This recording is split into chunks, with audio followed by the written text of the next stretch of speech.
Electric at the ballpark last night. Game 3 tonight. Bring him out, bring him out. It's the rookie, David Sandlin, making his big league debut, bringing the White Sox on the field. And it's game 3 against this series here with the Twins. Sandlin is a nice-sized fellow, and he joins a very big staff, and hopefully that fastball is as advertised and he's able to get it over the plate. Let's take a look at the starting lineup for the Minnesota Twins. I spoke to Sean Burke about this lineup last night. He said it all starts at the top. You get Byron Buxton. It is much easier to get through, but he is a very tough out with his legs. Brooks Lee, he was the difference maker last night. Along with Bell Clemens, Martin Keyshaw Gray, and Jackson has the plate. And there you look at David Sandlin. Major League debut. This year at AAA, 12 innings, a great ERA, 17 strikeouts, so you know he's got lively stuff. He walked 6. Opponent's batting average of 200 is outstanding, and the whip is good. This is how he's going to use his stuff tonight. That 4-seam fastball backed up by the sweeper, then his 2-seam fastball, which usually moves in to right-hand hitters. And the cutter, the curveball, and the changeup, and we'll take a look at the defense and how Will lines them up. It's Sam, Derek, and Randall in the outfield left to right, with Colson at third base tonight. Luis Angel, Chase, and Miguel at first. Edgar Caro's got the plate. Weather Bug presented by Four Seasons Heating, Air Conditioning, Plumbing, and Electric. There it is, 69, gorgeous day. First major league pitch for Sandlin. And it is called strike 1. The batter is challenging the call, strike. ABS powered by T-Mobile. It's Jen Paul Calls behind the overturned. plate. Chicago has 2 challenges remain. That one missed by pretty good margin.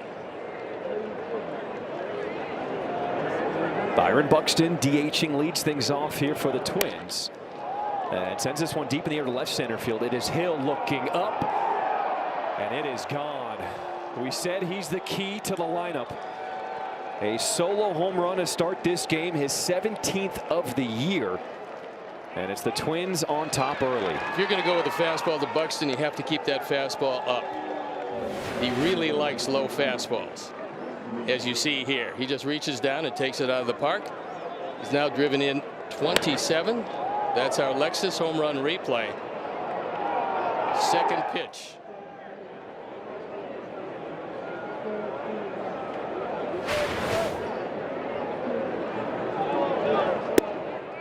He scored all the way from first base last night in the 11th inning. He said that was such a huge emotional win for the Twins, and they carry the momentum here into game 3. Now David could settle down a little bit.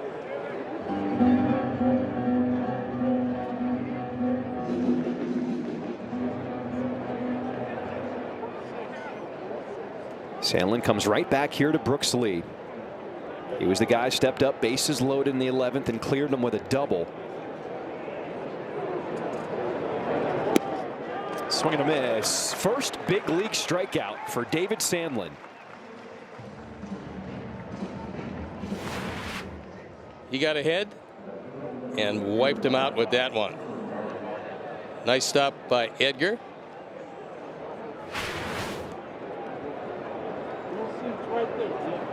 You can understand this young man, just 25 years old, has a ton of emotions right now, and the White Sox called him up yesterday to try to handle that a little better, get acclimated to the ballpark, acclimated to the clubhouse and his teammates, and had one day to get ready for this start. He's got a good overhand curveball. That last one was a dandy, so he's thrown a couple of good ones early in this.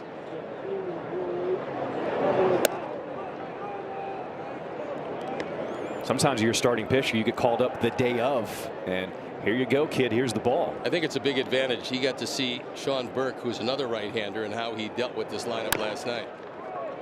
Chopper to third base. Colson Montgomery to throw across the diamond as Larnach is retired. We told you about Jen Powell, and now we'll tell you that she calls strikes 15% below major league average, up and in to left-hand hitters.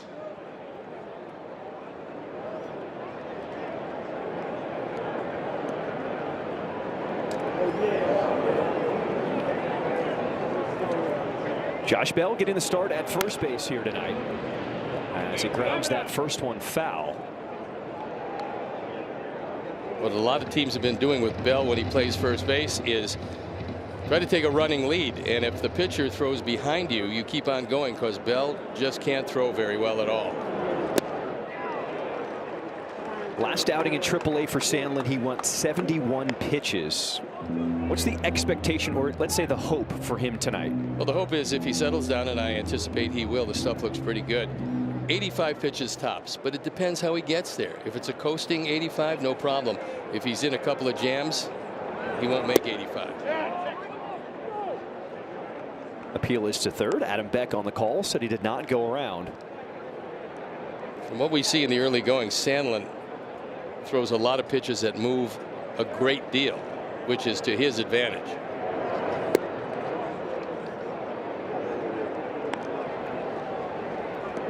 According to MLB Pipeline, he's the 18th ranked prospect in the White Sox organization, taking the rotation spot of Noah Schultz, now on the IL.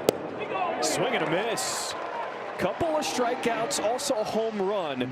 David Sandlin, first inning of work here in Major League Baseball. White Sox tonight, that's because they're facing a lefty.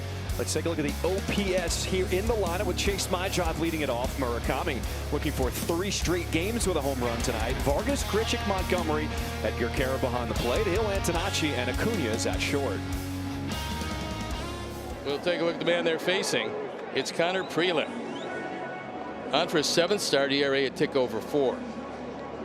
He's got a really good slider that he loves to throw inside to the right-hand hitters. This is how he's going to use it. You see the slider, his primary pitch, backed up by the 4-seamer. The occasional curveball, changeups, and not many sinkers, which is a 4-seam fastball, a 2-seam fastball.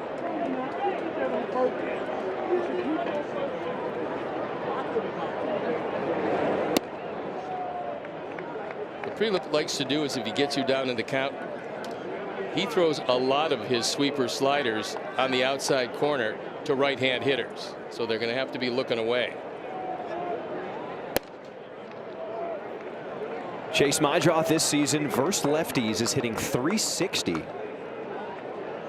That is good for 6th best in Major League Baseball with a minimum of 50 plate appearances versus left-handed pitching.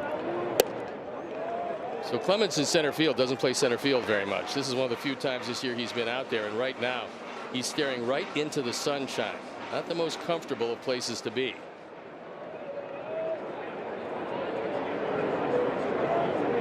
.3-0 to Chase. He's taken all the way. Ball 1. Excuse me, strike 1.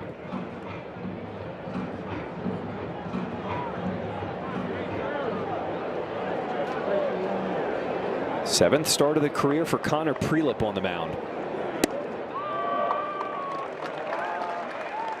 All right, that Sox Walk is brought to you by IDOT. You drive, you text, you pay. It's not a game.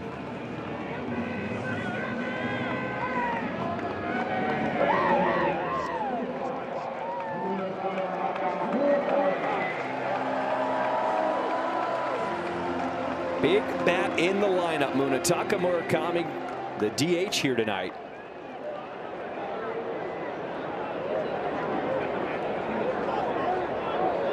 And a time is called as Prelip had to stop his windup.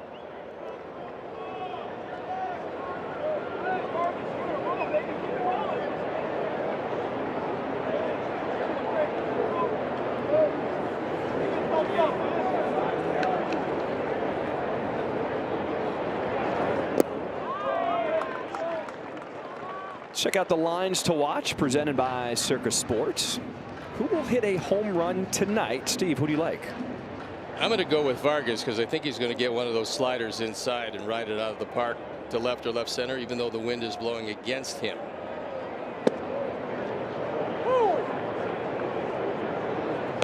Murakami getting his first look at Connor Prelip as we take a look at the flags. Blowing across to the right field corner. 19 home runs this season for Murakami, leading the American League. He is second in Major League Baseball behind Kyle Schwarber with 21.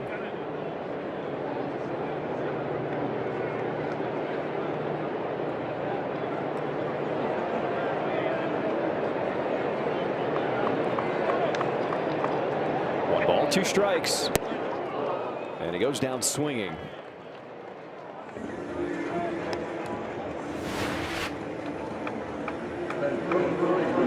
Good movement on this, and that's his best pitch by far. It's the one he leans on. He throws it both away to a left-hander and away to a right-hander, but he will come in on occasion with it.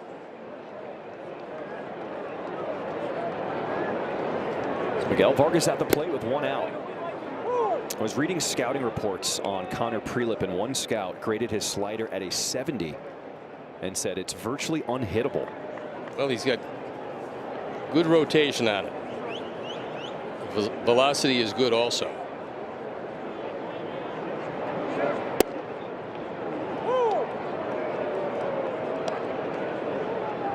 That looked a little like a changeup, but he kept it inside. Not sure he wanted it there, but it was very effective as Vargas is down 0-2. Mydroth takes his lead on at first base.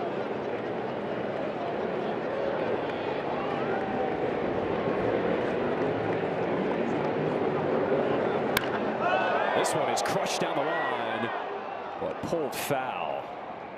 A heartbreaker. I almost went to the window to pick it up, but unfortunately he got out a little too quickly on it. We'll watch it again. This is 4-seam fastball. Tried to throw it up a little bit higher, and Miguel put a charge into that, but unfortunately it hooked before the pull.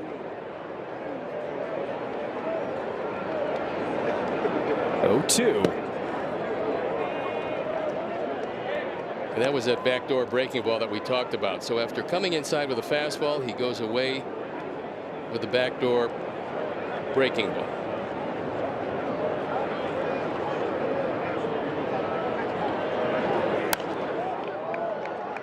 Twins are very excited about Connor Prelip, former second-round pick of the Twins back in 2022, but they haven't seen much of him. Had a Tommy John surgery in college, also another Tommy John surgery after being drafted in the pros. I mean, he hasn't thrown a lot of innings anywhere.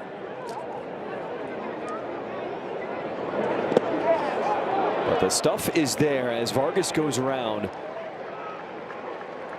And Mydroth advancing to second on the strikeout.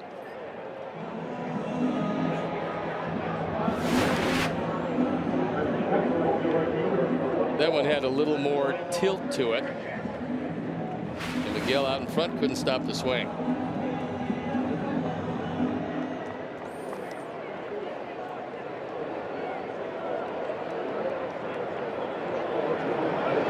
So Randall Grichuk stepping in. Getting the start in right field tonight.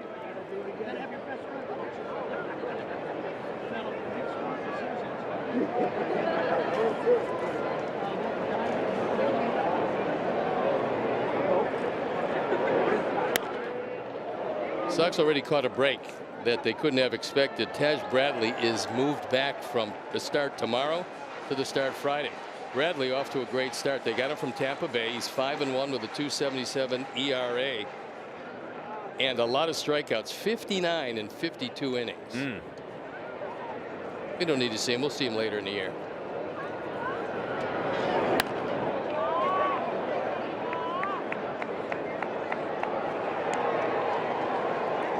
It was a good pitching matchup on the mound last night, and Sean Burke was up to the challenge. He went 7 innings for the White Sox. Even after that shaky second, really got back on track quick.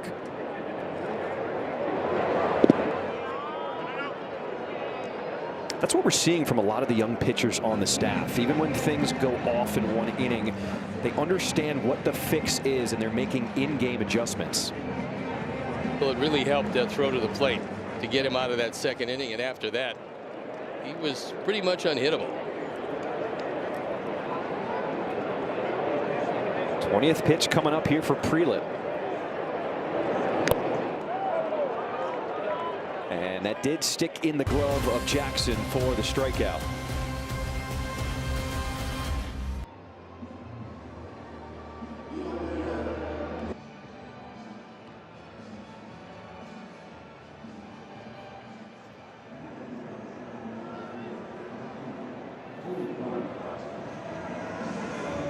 The memorable moment presented by Prevagen, and it's a major league debut of David Sandlin. So after a leadoff home run by Buxton, he tightened it up, striking out 2 of 3, getting out of the inning with just the 1 run.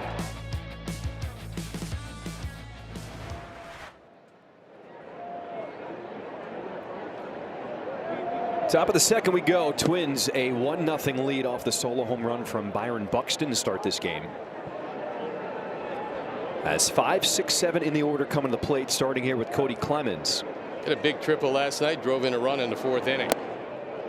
He's swinging it very well. I mean, they're playing him all over. And the fact that they put him in center field shows you what a good athlete he is, because he doesn't get a whole lot of reps out there. How about that fastball? 99 from Sandlin. Well, apparently he's been timed at 101 on occasion. That one has a little extra on it.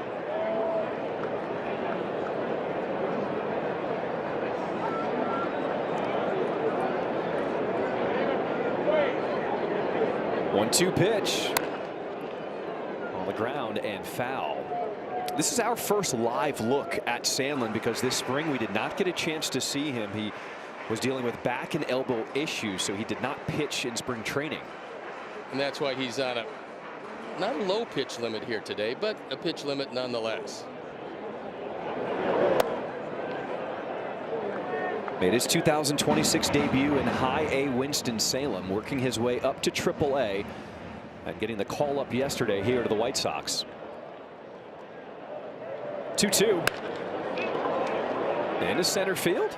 It is Hill with the catch. First out here in this second inning. Let's go to Connor for some news and notes. The Milwaukee Brewers win any way possible. They got their first hit in the 8th and then beat the Cardinals 2-1 in a close one. They lead the division by 4.5 games. Christopher Sanchez beat the all-time Phillies scoreless streak. Next up, Oral Hershiser has the all-time record at 59. The Guardians are pitching well. Go figure. Gavin Williams making a bid for ace status, and Cade Smith pitching well enough to make you forget whoever it was that was closing for them before, guys. Steve, that streak for Christopher Sanchez, it held for 115 years. It's at 44 2/3. This one is well hit into left field, but Antonacci lines it up for the grab. There's 2 away. This half inning is brought to you by Wintrust. For Martin, who's off to a really good year, that was a sinking line drive. So it's completely different than how Murakami hits them, because Murakami has some backspin on it and it keeps on carrying. That one was hit hard, but because of the spin, Antonacci was able to corral it easily.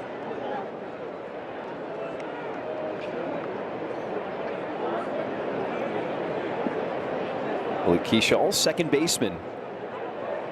234 batting average coming into play tonight. You don't want to walk him because he's their best base stealer. Off to a slow start this year after tearing it up last year. But the Twins believe he's going to be very good before it's over. He's still a very young player.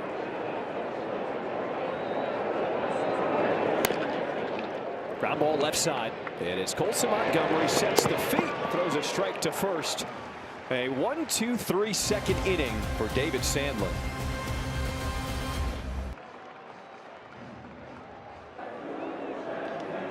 Rate is a proud partner of the 2026 White Sox. The Rate app gives Chicago fans an all-in-one wellness app with tools to build financial strength and guidance for fitness and stress management. Feel better, live better, play better. Download the Rate app today. Montgomery has been swinging it much better against the left-handers these days, but this guy's got pretty good stuff.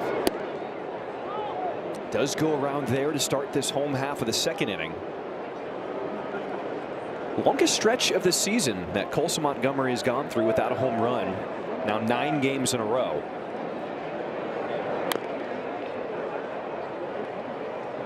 Did have 2 hits in the ball game last night. As he said, he has been making some adjustments, trying to get back on track, and feels like he's really close to getting back to where he was earlier this year. The single in the 4th went to left field because the positioning meant no chance at all for Lee at third. Then he doubled in the right center field gap when he came up in the 8th, so things went well for him.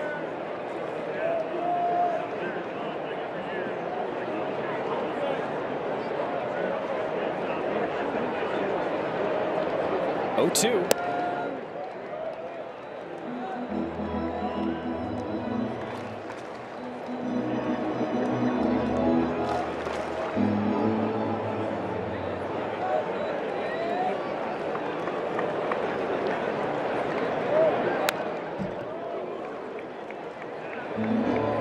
Did a good job of fighting that one off. That was a pretty good pitch.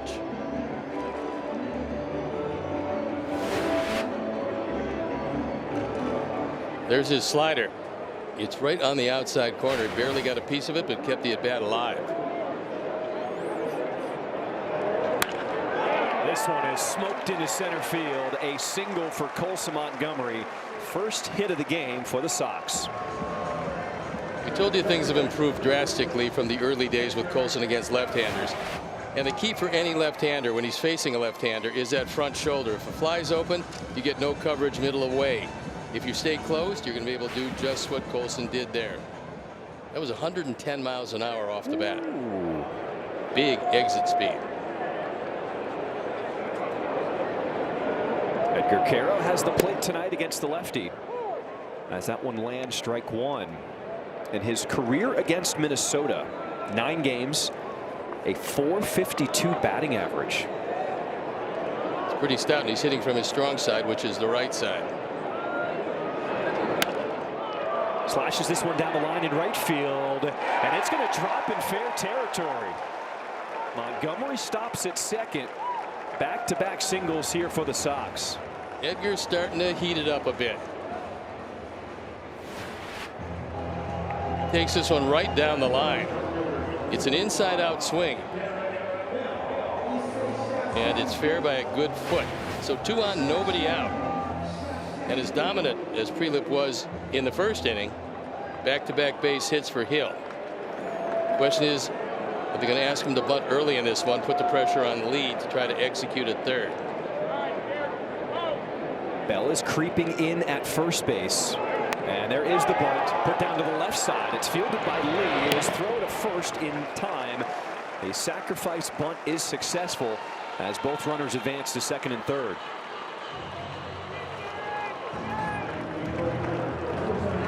This Friday Night All Access returns to CHSN as the White Sox take on another AL Central foe in the Tigers. Get closer to the game with mic'd up moments, in-game interviews, and more all night long. Stream it live on the CHSN app. Chicago Sports Network, full stream ahead.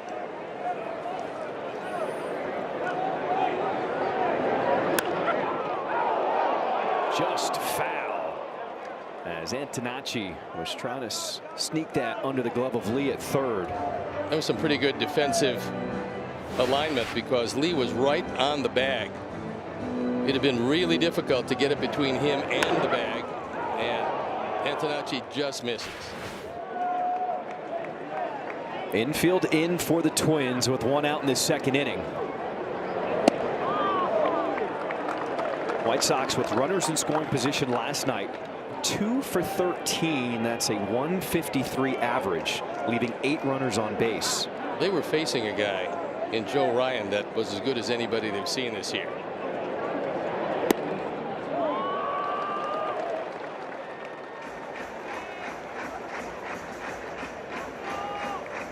Derek Shelton decides to bring the entire infield in. We're in the second inning.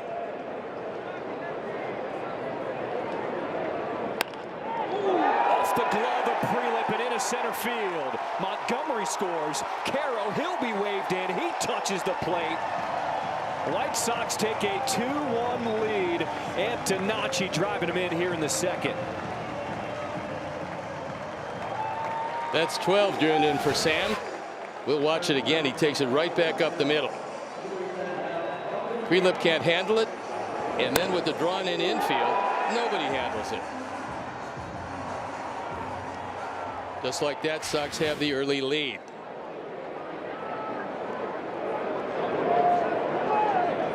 Luis Angel Acuna, bottom of the order for the White Sox. As that breaking ball stays up out of the zone, ball 1. And now Alex Jackson wants to have a conversation with his young pitcher. I would hope that Jen Powell doesn't allow them to camp out on the mound. Last night there were some visits that brought back the idea that they might have to stay a little longer until he had to break it up. I mean, eventually Adam Beck went out there and said, you know, come on back in, boys. We still have a game to play. Last outing was Friday in Boston for Prelip. Gave up a career high 6 runs. 5 of them were earned. And he only went 4 innings.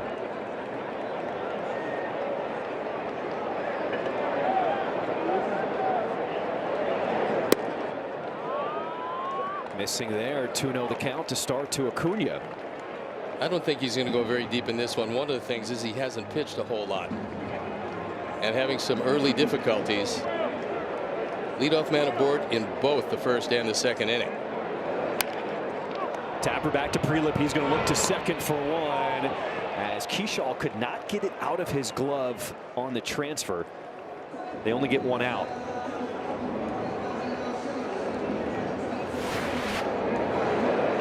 We'll watch it again. You're not going to double Acuna here. It's a slow developing play.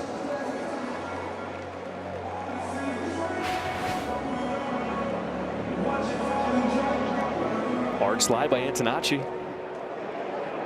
But it was a clean slide because he didn't roll clean. like last night. Correct. The slide and roll got the Twins a double play last night called against them.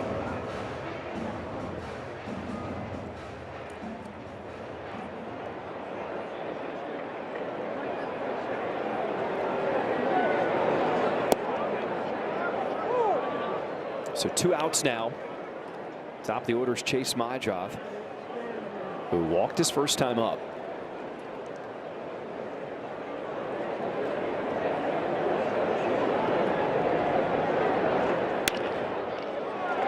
Bouncer up the middle, and it'll make its way to center field. Acuna, no hesitation as he goes to third. And the White Sox still threatening here in the second.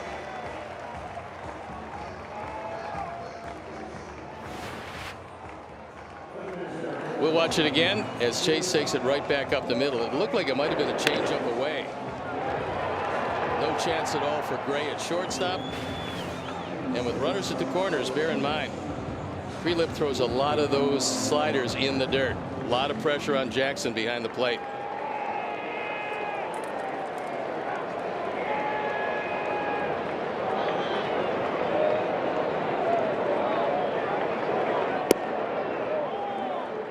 In the history of the White Sox franchise, there's only been 2 players to hit 20 home runs before June.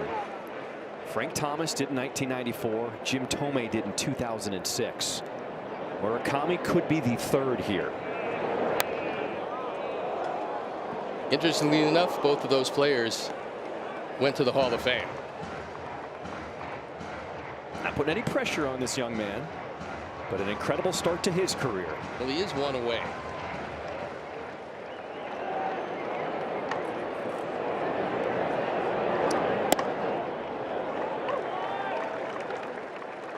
Something Sean Burke talked to me about today was with the way this offense is going, even when you give up a couple runs on the mound, you still want to stay in there, keep it close, because you feel like they can always come back in a game with the big bats.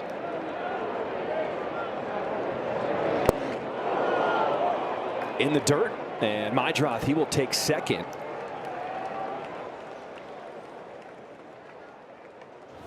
This was a good stop by Jackson. We told you that that slider winds up in the dirt a lot.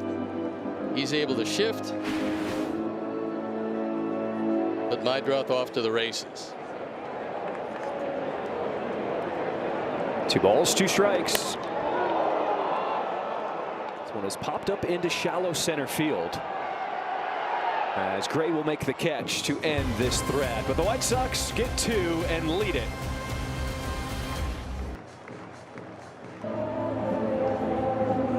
Join us at the ballpark this Saturday, May 30th, as the White Sox take on the Tigers at 1:10 p.m. 15,000 fans, 21 and over, will receive a teal and Caro bobblehead presented by Binny's Beverage Depot. Or you can skip the lines and secure your promo at checkout with Guaranteed Promo. To purchase tickets and prepaid parking, visit whitesox.com/promos.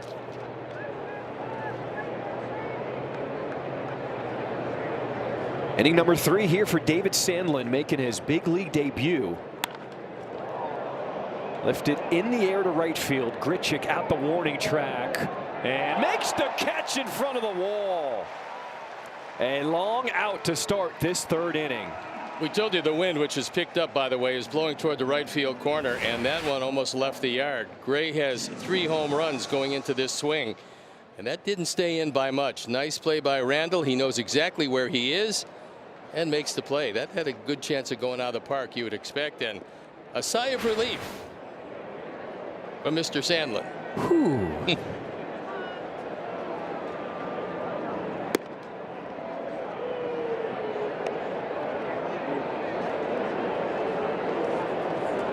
The only hit he has given up tonight, a solo home run by Byron Buxton to start this game. Good breaking ball, strike 1, bottom of the order, Alex Jackson. Jackson had a couple of hits when he played in the first game.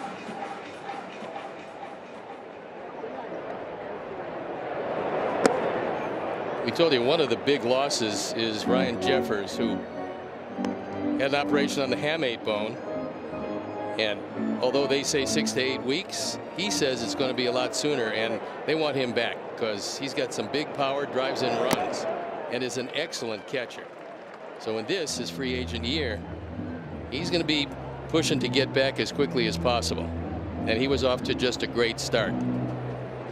Derek Shelton knows that Jeffers is a big member of this offense. Neither of the backups have been able to produce so far. 2-2.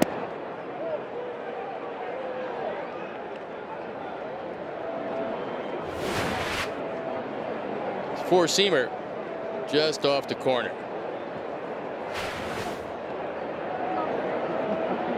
One down in this 3rd inning.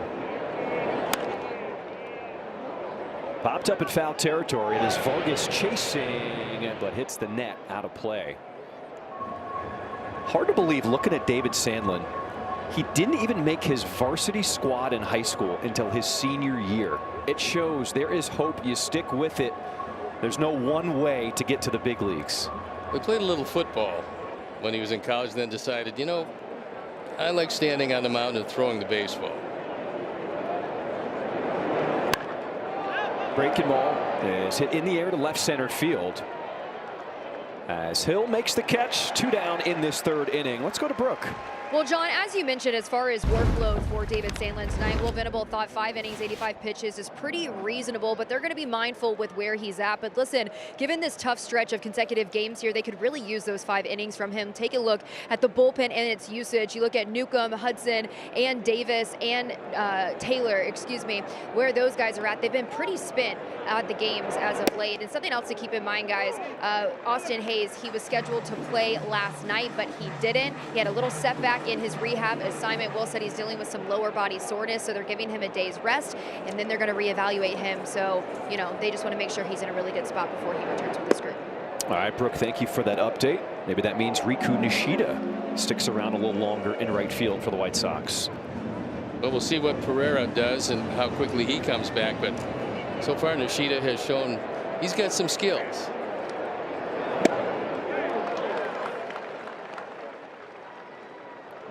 Top of the 3rd, this half inning is brought to you by Toyota. And a rematch here, Sandlin versus Buxton, as Byron took him deep first time up. Took him deep on a low fastball. You want to stay up on Buxton. 1-2. Breaking ball on the ground. Circling around it is Acuna.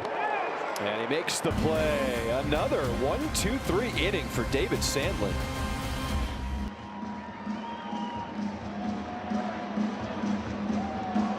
Season.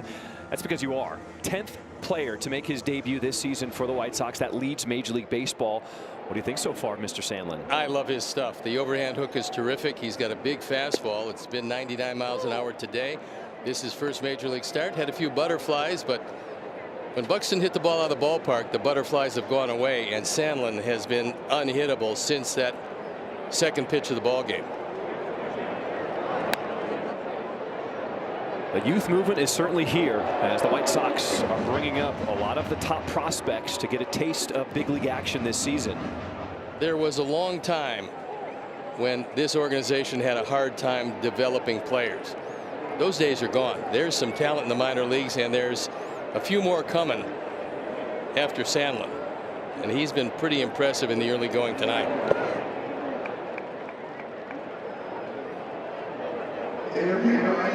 And if he's the 18th ranked prospect, that is a good sign, because his stuff is jumping off the page right now. 99-mile-per-hour fastball.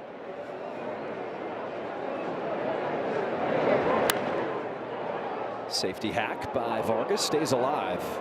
There's a look at the young man getting an opportunity, and something he'll never forget. After one hitter, he had an infinite ERA, which I can relate to, because it took me 2 hitters to have an infinite ERA, and I was down 2-0. So I figure it had to get better. He probably figured after Buxton it had to get better, and it's gotten a whole lot better. 9 straight retired after the leadoff home run.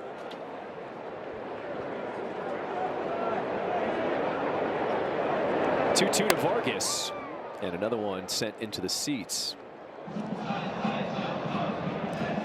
Well, the first pitch of his career was challenged, and the second pitch left the yard. Left it in a hurry. Buxton having just a great year. But Sandlin unfazed.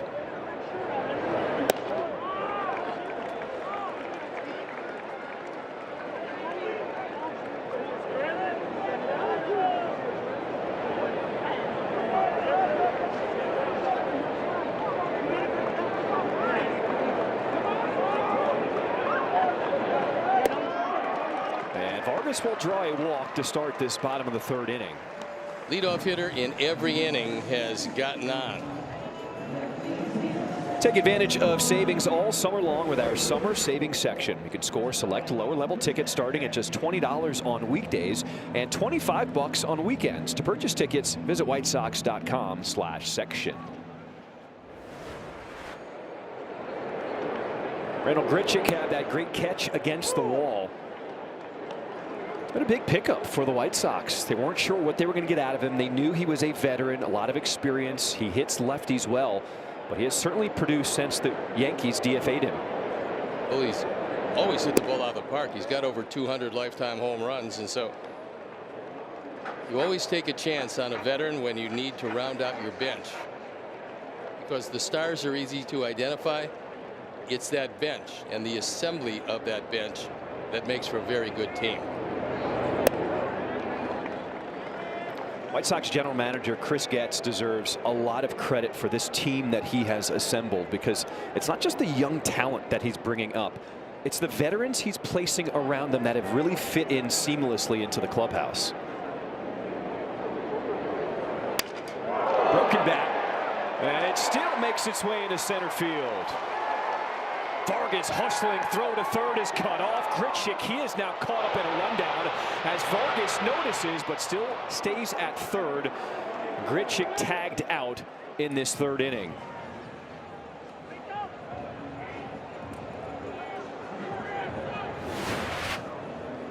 We'll take another look at it. It's a broken bat base hit. This is inside off the plate.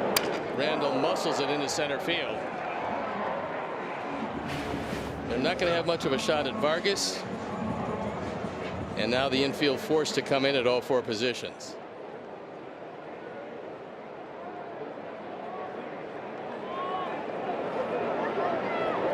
Second at bat for Colson Montgomery tonight. He singled and scored in the 2nd.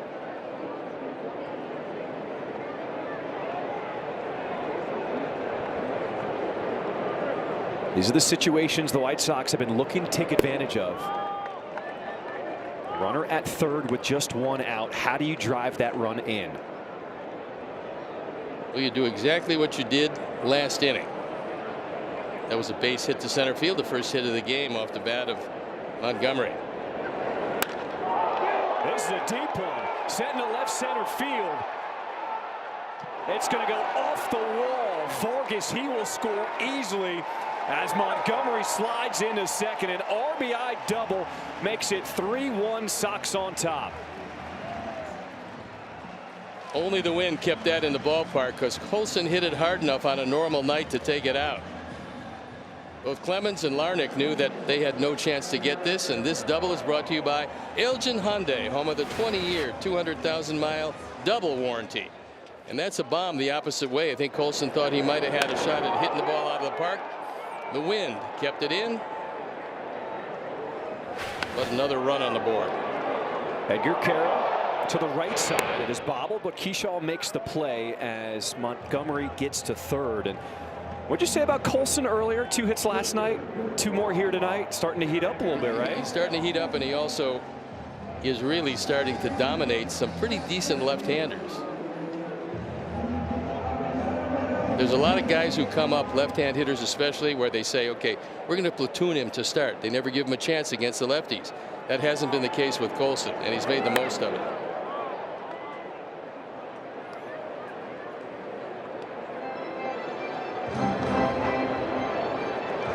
Been a very detailed plan with Colson Montgomery. How to not only get him back on track last year, but keep him on a good trajectory here in his sophomore season. He calls his timeout.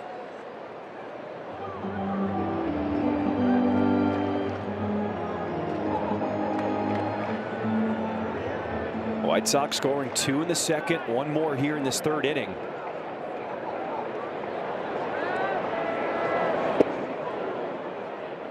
Big breaking ball, swing and a miss by Derek Hill, and it's an 0-2 count. Bottom 3 of this half inning is brought to you by Hyundai.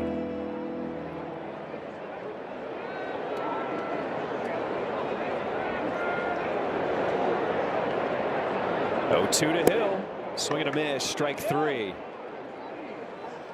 But the Sox get another one and lead it 3-1 after 3.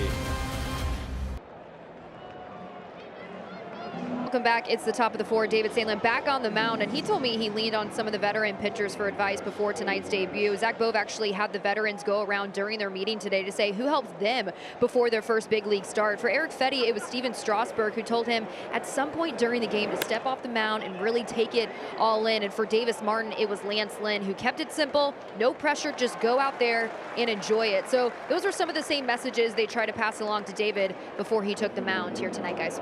It's an important part of being a pitcher on a staff, right? Learning, watching, observing. Was there a guy for you over the course of your career who really helped and guide you? There was a lot of guys along the way because you listen to everybody and you got some really good advice. And maybe the best advice I got was from the Orioles pitching coach, Ray Miller.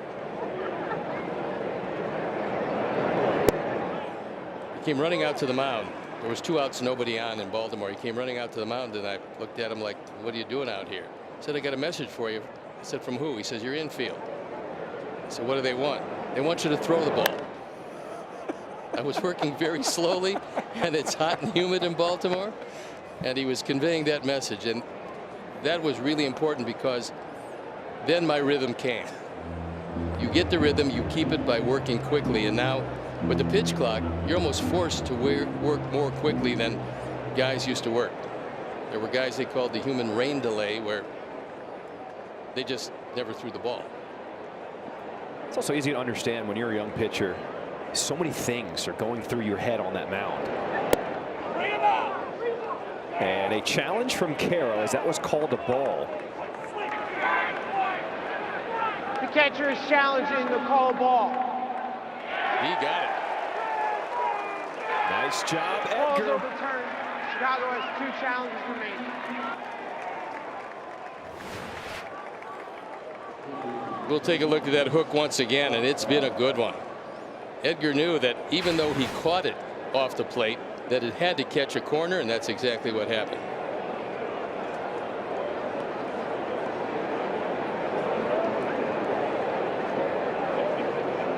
So 3rd strikeout tonight for David Sandlin as he faces the power hitter Josh Bell.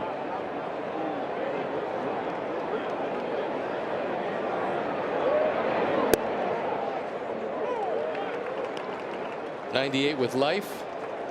Not a lot of guys want that on the first pitch.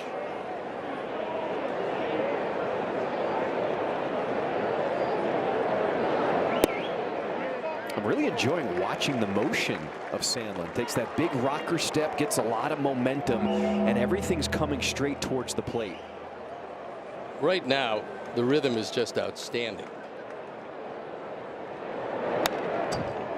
I mean, he's feeling pretty good about his stuff.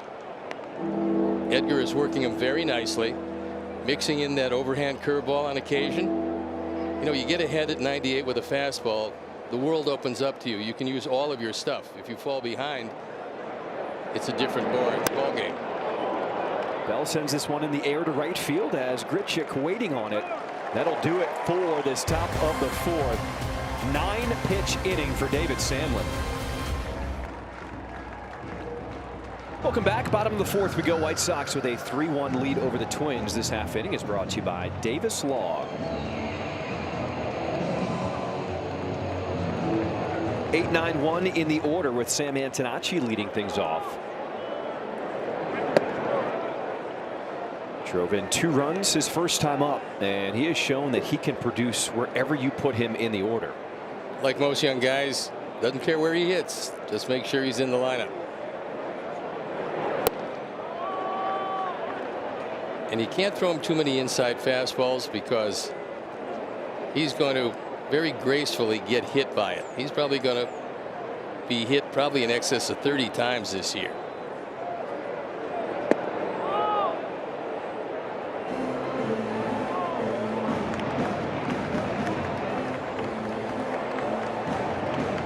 Sox trying to take advantage of the leadoff hitter once again. All 3 innings, the leadoff hitter has been on base.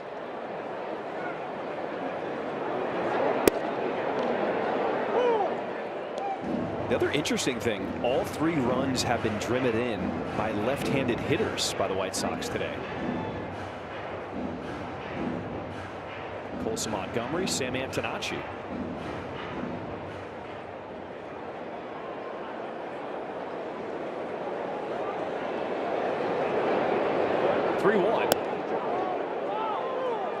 As Prelip now battling back in this at bat to run the count to full.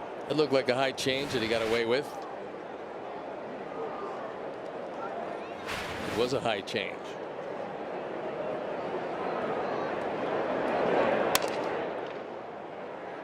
Staying alive, but Antonacci will have to get a new piece of wood.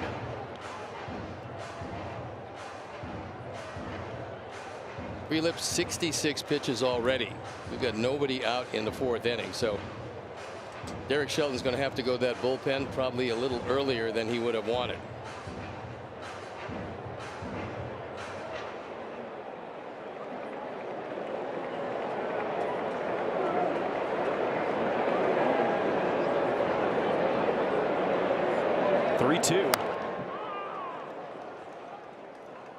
Prelip swung at a pitch out of the zone that time, but for him it was too close to take.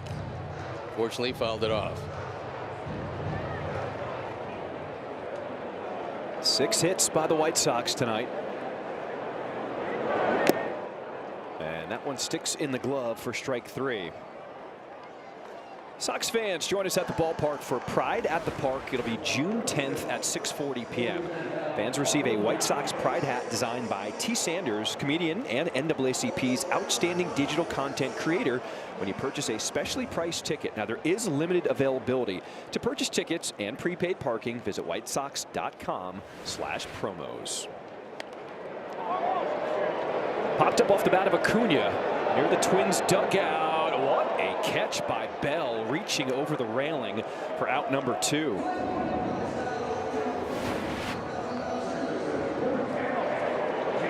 Bell was playing in shallow. That allowed him to get to the rail quickly. Get some people to help you if it's your dugout. The other side, not so much help.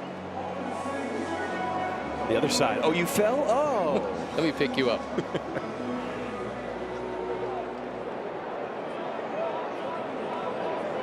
Chase Maidroth has been on base twice tonight. Walked in the first, singled in the second. As Prelip now at 70 pitches here tonight.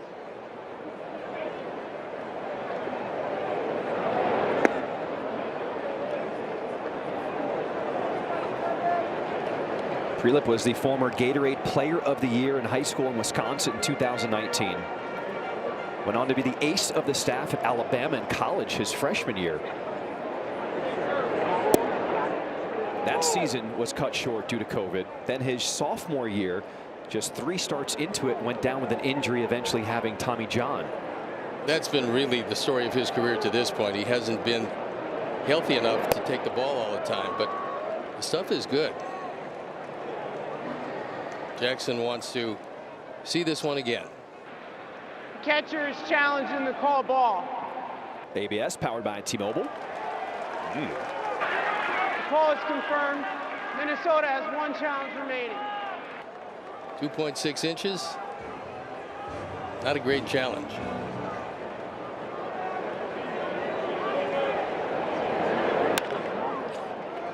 On the ground to third, it is Lee, comes up throwing.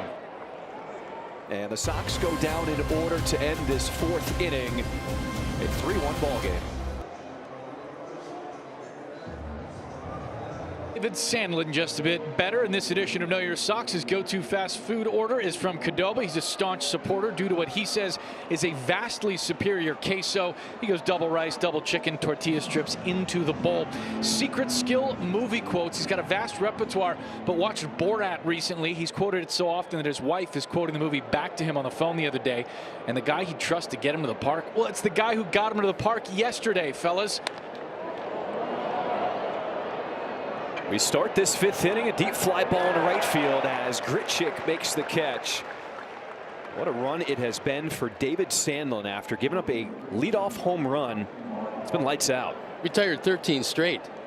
I mean, he's getting the ball over the plate. He hasn't walked anybody, which is really rare for a young pitcher in his major league debut, but he looks calm, composed, and right now the stuff is electric.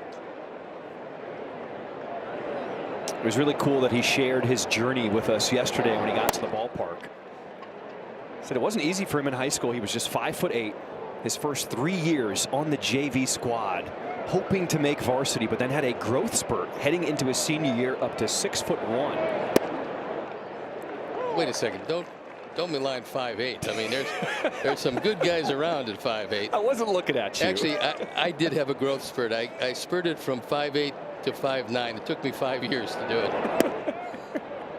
I like his growth spurt a little bit better. He's a pretty big man. He's a big fella now. But he said back in high school, even when his senior year, he could not get much attention growing up in Oklahoma. In the air to right field again, Grichuk backing up to make the catch for out number 2. And so his senior year reached out to every single community college in the state of Oklahoma. Emailed them all, and only one school got back to him, Eastern Oklahoma State College. That's where he went. 2 years of junior college, excelled there, and eventually signed on with Oklahoma. And in 2022 was part of that staff that went all the way to the College World Series. Another ground ball to the left side. Montgomery in time. David Sandlin. What a big league debut. Bottom of the 5th, this half inning is brought to you by St. Xavier University. White Sox with a 3-1 lead thanks to the big league debut of David Sandlin. He is now retired 15 in a row. And that is a new White Sox record since 1920 in a debut.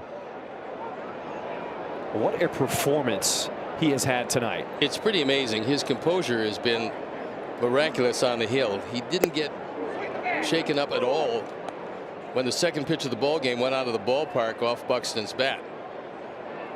He's come back to retire everybody he's seen, and it's been a wonderful performance. Strike 2 called there to Munetaka Murakami. He is 0 for 2 tonight against the lefty Prelip.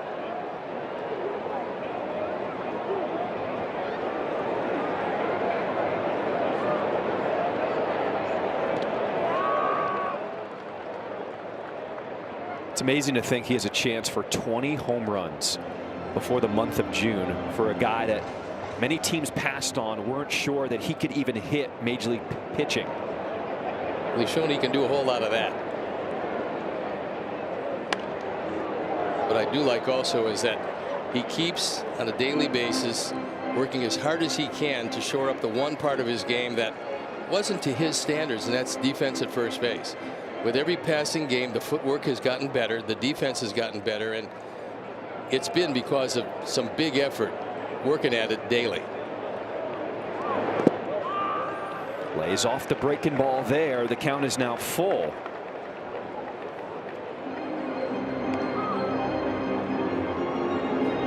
Just 26 years old. He's also become a mentor to Nishida, who just got called up. 3-2 outside, and a walk here to start this home half of the fifth. It's really rare to have two Japanese players start here in our country in the same game. I got a friend who writes for Forbes, Bernie Pleskov, who wrote an article, a really good article, contrasting and comparing these two guys. Now, obviously, they're vastly different in size and a lot of other things, but they've got one thing in common, which is going to hold them in good stead their entire careers. They're both prolific workers. So that was in Forbes? Forbes. All right, check it out. Good article, and Murakami has already established that he can do it. Now he wants his countrymen to do it along with him. And with that, I mean, we saw it the other day in the on-deck circle. He just gave him a tip right when he walked back. Also, the respect level, I think, is something that we have seen so far from both Murakami and Nishida now. That throw from right field, a lot of people comparing him to Ichiro. He said, no, no, no, no, no. Don't compare me to Ichiro. We are not on the same level. I just want to play baseball. They're both wearing 51, though. He said, I might have to change my number if we keep having these comparisons, because he's here. I'm not there yet. No, but he's really, uh-oh. The headlock might have done it. Are they having fun or what? They are indeed. Swing and a miss. Strike two here to Miguel Vargas.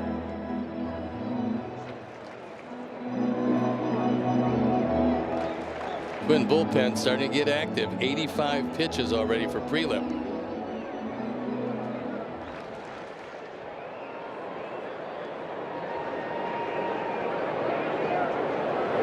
Two. Hit hard into center field, and it's going to fall in front of Clemens.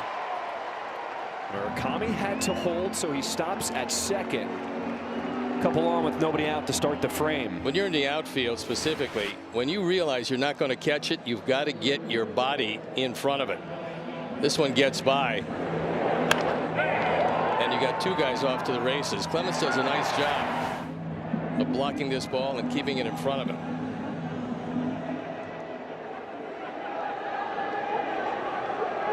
It's Pete Mackey. He's the holdover from the last staff of Rocco Baldelli. They did clean house. Derek Shelton got a chance to bring in some coaches that he was familiar with, but Mackey has stayed.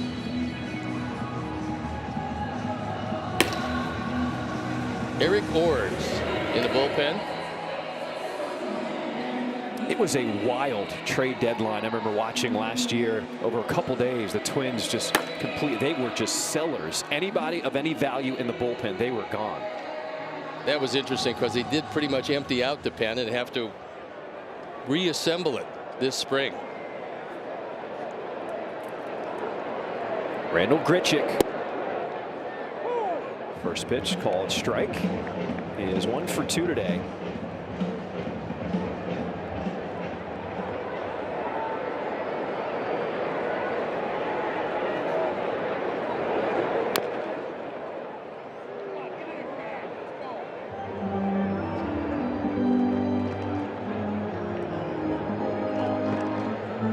Speaking of big men, 6 feet tall, 210. I thought he was about 230, 240.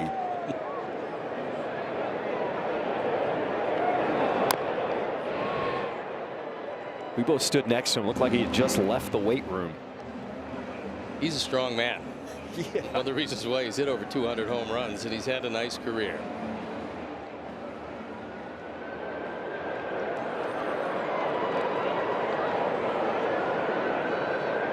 Oh, 2.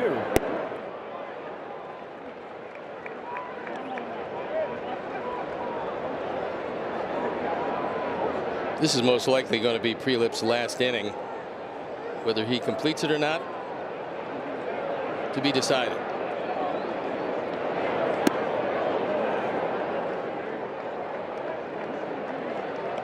Jackson thought he had that one, but did not want to challenge ball 2. Not with one left. He wasn't that confident, although the Twins do challenge more than any other team in the major leagues. First and second, nobody out. On the ground, makes its way into left field. Murakami, he'll be waved home, no throw. As Randall Grichuk makes it 4-1, Sox on top here in this 5th.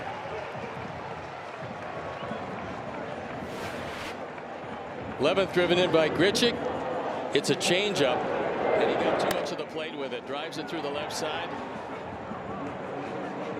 And Jersley says keep on going.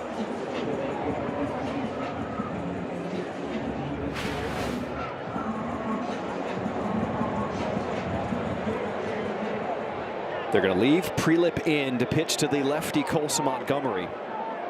Hasn't fared very well against Colson tonight. Montgomery just gets underneath this one into center field. As Clemens makes the catch, tagging from second, advancing to third is Vargas. MLB Plus, it is new for 2026. You can stream MLB Network 24/7 and select out-of-market games every week. Plus, you get live radio broadcasts of every game, Game Day 3D, Big Inning, and minor league action. You can visit MLB.com/MLB Plus to subscribe today. That's going to be it for Prelip. He'll leave with runners at the corners, down 4-1, and 1 out here in the 5th inning.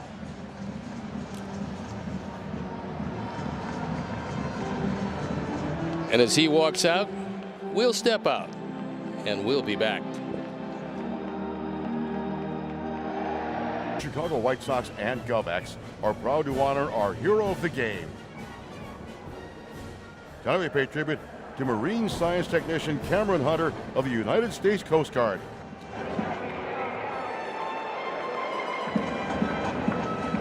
Welcome back into the ballpark. The White Sox threatening. They've added 1 here in the 5th and a new pitcher on the mound.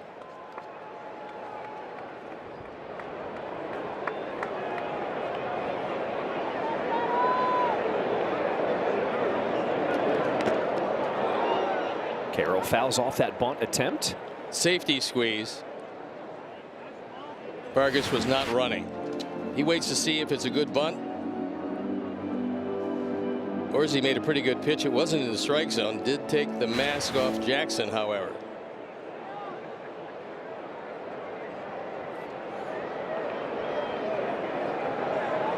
Eric Orsi on for the 22nd time. The ERA a pretty good one at 3.38.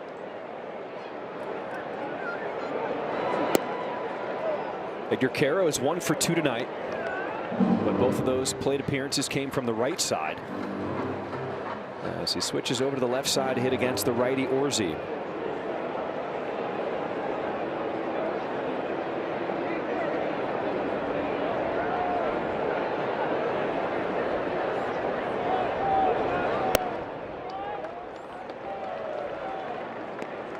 This year, Edgar's been a better hitter as a left-hand hitter. He does have some more power as a right-hand hitter.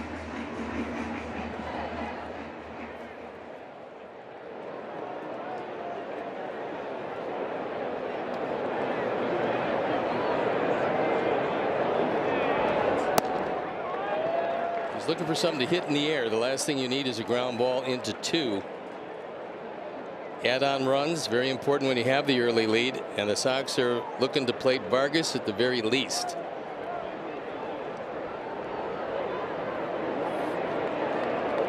(3-1).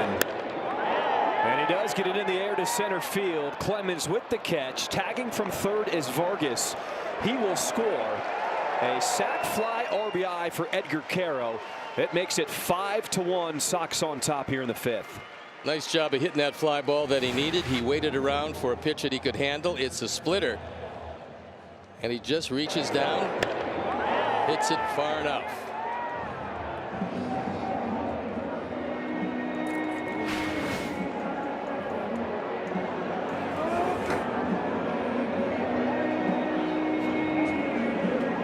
So Tristan Peters will be the pinch hitter for Derek Hill here in the 7-hole.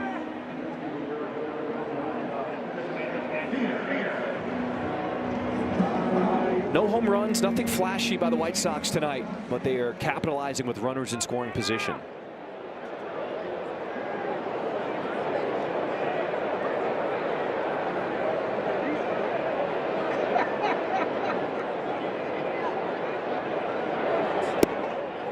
Sox have been in the high 40s as far as percentage of runs scored via the home run. And there's some games where you just don't hit the ball out of the ballpark. You have to learn to manufacture runs at times. Sox are doing a good job of it. 2 leadoff walks, both scored in the 3rd and the 5th inning.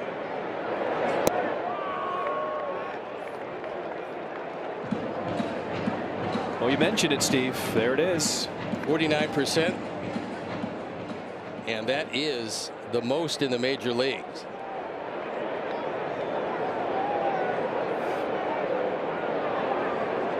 To know the count here to Tristan Peters.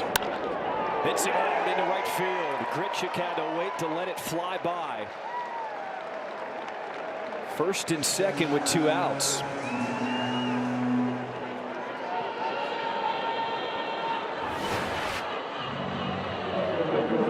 It's a 2-seam fastball that drifts over the plate. And Tristan get a good swing on it.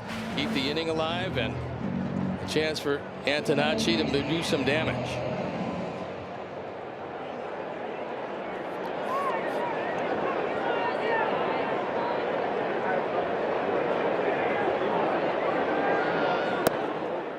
White Sox adding more run support for David Sandlin, making his big league debut tonight on the mound.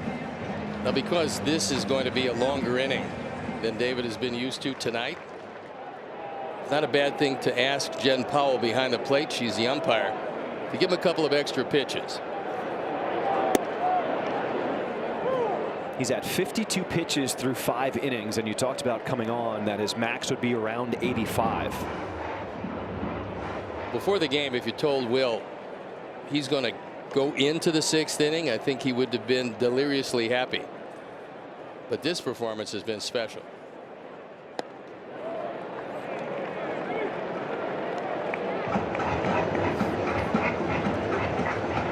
White Sox have out-hit the Twins 9-1 tonight, and that only one for the Twins was a leadoff home run by Byron Buxton.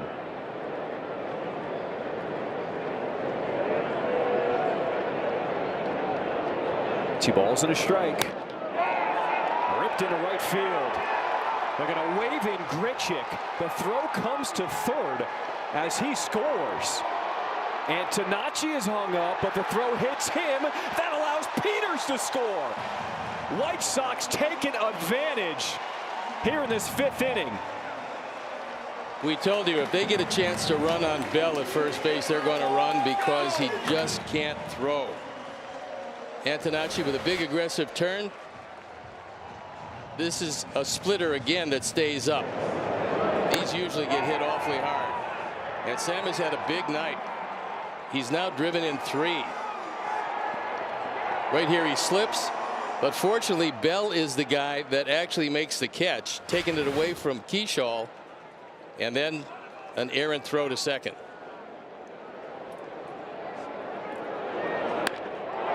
Acuna hacks this one into left. Windmill is on. Antonacci, he's coming in.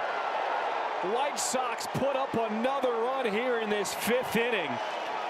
It's a 5-run 5th, and it's an 8-1 lead.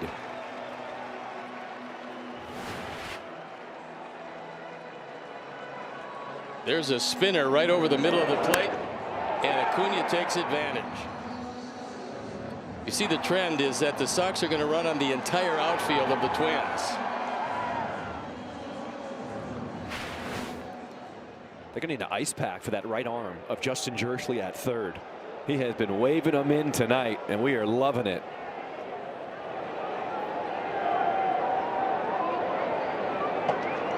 Lineup turns over here to Chase Mydroth.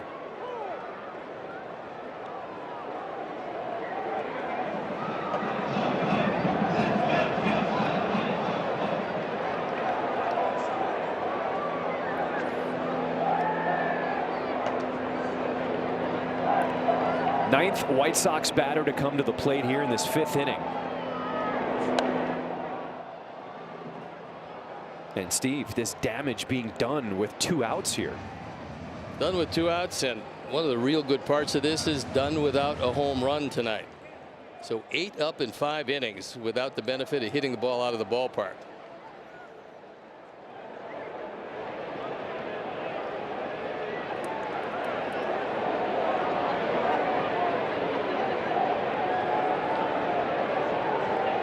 Pitch clock winding down, just does get rid of it.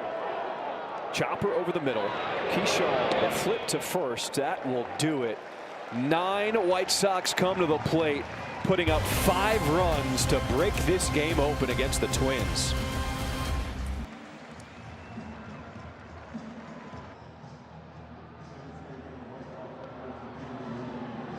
Welcome back. StatCast 3D is powered by Google Cloud. We take a look at David Sandlin, his outs through 5 innings. It's been remarkable because he's filling up the strike zone and getting everything over the plate. And Tanachi backing up, 1 pitch, 1 away to start this 6th inning. That's 16 straight. And just so economical, just 52 pitches here for David Sandlin. The fewest by any White Sox pitcher this year.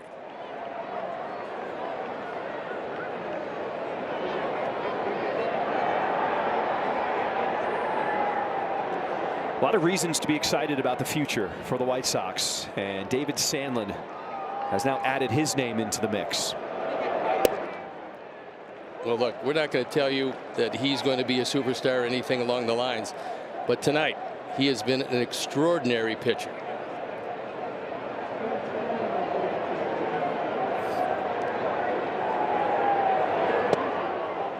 This half inning is brought to you by Prevagen. You know, Steve, the other thing, Sandlin does not know how long he will even be in the starting rotation, taking over for Noah Schultz, who went on the IL. So making the most of just maybe this one opportunity. We don't know if we're going to see him again. Noah has the same problem this year that he had last year. He doesn't think it's too serious and that he'll be back sooner rather than later. But coming off this performance, I think we're going to see David Sandlin again. We can only hope.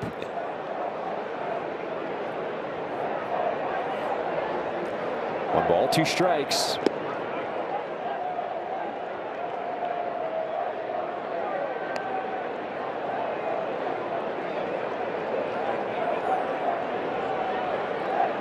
Tristan Peters, who pinch hit, stays in the game and plays center now.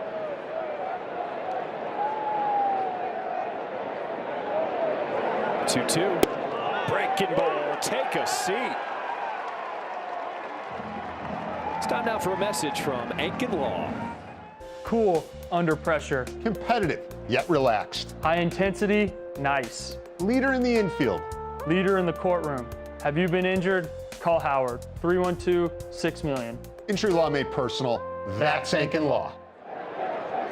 All right, here we go. Round 3. Buxton a solo home run his first time up.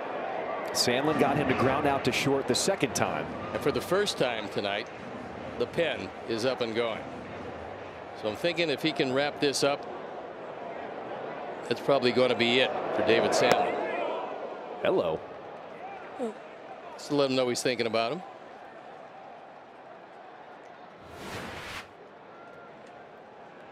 This was not a purpose pitch because Edgar was set up inside. They wanted this one right in under the hands of Buxton.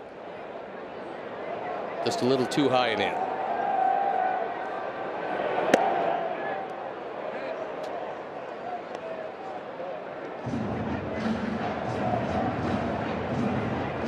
This guy is the pretty much entire key to the Twins' year.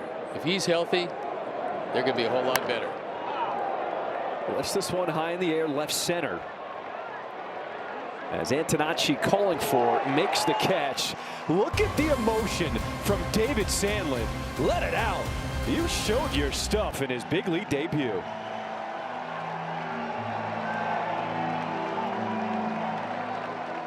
And if this doesn't send chills up your spine, nothing will. 18 in a row retired after a leadoff home run by Buxton. David Sandlin put his stamp on this game. The Sox have a big lead. But tonight, the story is that young man in his first major league start.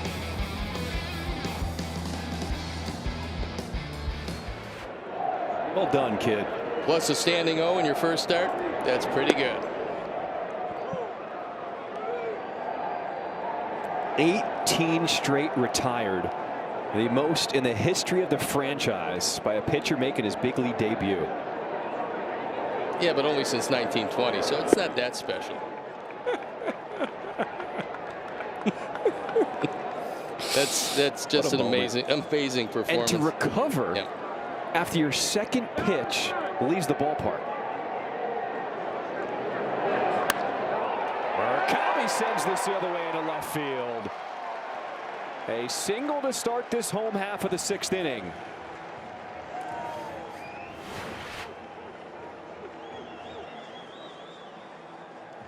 That was supposed to be a slider. It just turns out to be a spinner. And Mooney takes it into left. His first hit of the night. That also means that everybody in this lineup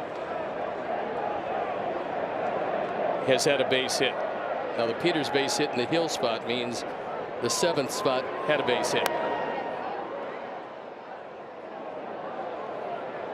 Kyle Teal says, nice job.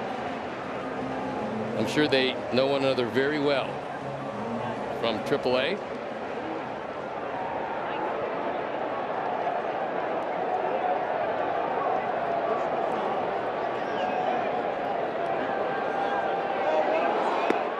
Murakami goes, and he takes second standing up.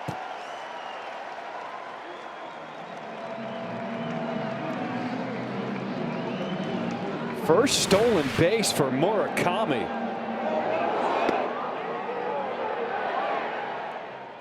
Jackson throws it, but this is what the Sox have been doing. Twin pitchers are not looking at the base runner. They're taking off.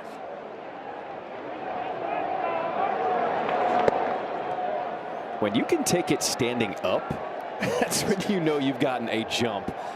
First of the career of Munetaka Murakami.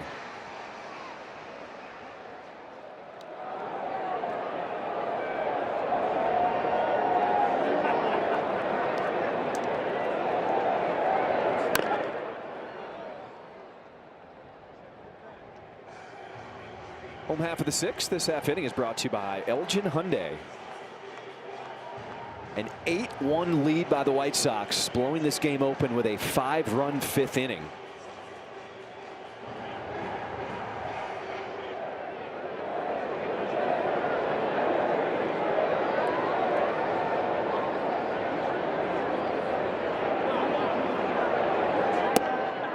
And Vargas, he will go down swinging for the first out. Pre-gaming made easy. Treat your group to a patio party. It's 2 hours of an all-you-can-eat plus unlimited beer, wine, and Coca-Cola products. For more information, visit whitesox.com/party areas or call 312-674-1000. Oh, it's tarps off again here at the rate. This time it's in the upper deck in right field. As Grichuk in on the hands, fights it off into left field. Murakami, he's going to get waved in. Throw is cut off. It's now a 9-1 Sox lead here in the 6th. That's 3 hits for Grichuk. He drives in his second run. This one stays up in the zone. And the stolen base. Plated by the Sox. Again, the oddity, 9 runs, no home runs.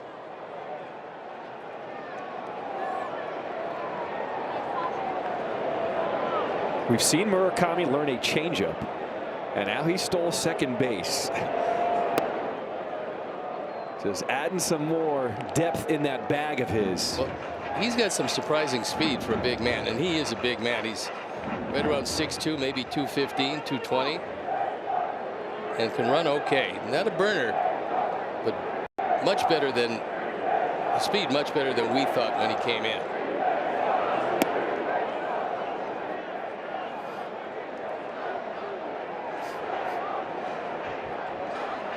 Seen some lively crowds here at the ballpark coming back home. The White Sox have certainly needed the lift after a lengthy West Coast swing. Short turnaround on Memorial Day Monday.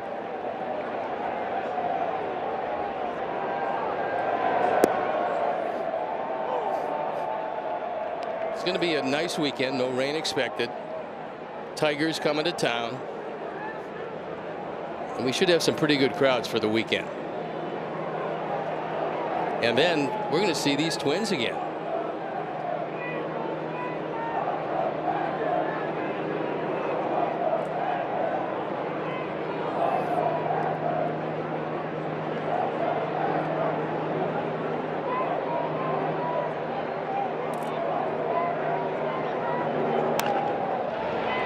On the ground, slow roll to second. Keyshaw starts it off. Gray's return throw.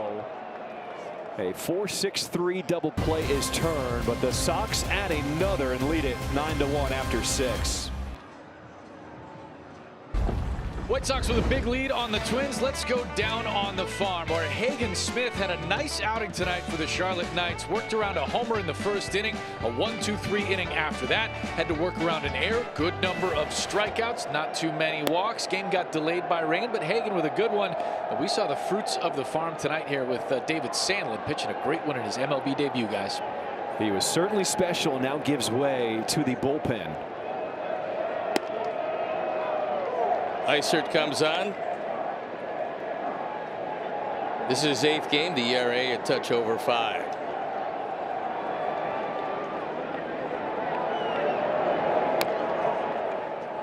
Tapper to the left side. It is Colson Montgomery. And a nice adjustment at first by Miguel Vargas. It is a very special day here at the ballpark, as some very important people have been promoted to vice president in their respective groups. Well, one guy we work with, Bob Bechtel, we see him just about every day. He's certainly well deserved. Tim Brogdon, Mike Mazza, who's been around seemingly when the franchise got here. George McDaniel, another guy who does just a great job. Will Snell and Gail Tucker. We see these people a lot of times, and they've worked very hard. A lot of them have been here over 30 years. A very special day at the ballpark. I want to send some extra love to them. Flair in the left center field. Good jump. It is caught by Peters. Follow our White Sox at ChicagoSportsNetwork.com, presented by Nationwide Insurance Agent Jeff Vukovich. Get to enjoy knowing the Vuk as much as you do the jingle at JeffVuk.com, because Nationwide is on your side. We work very closely with Bob Bechtel. He is one of the best in the business. He helps us with everything we do at the ballpark. Also, Tim Brogdon. All the special things you see on social media, that is his unit. All the content that is put out by the White Sox. So congratulations to Tim Brogdon, named a VP as well.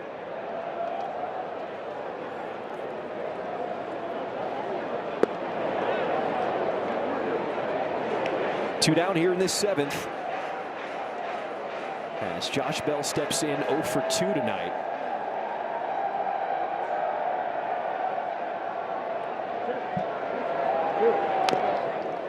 Twins bullpen busy. Travis Adams throwing. How about that barehanded snag by the ball boy off the seat?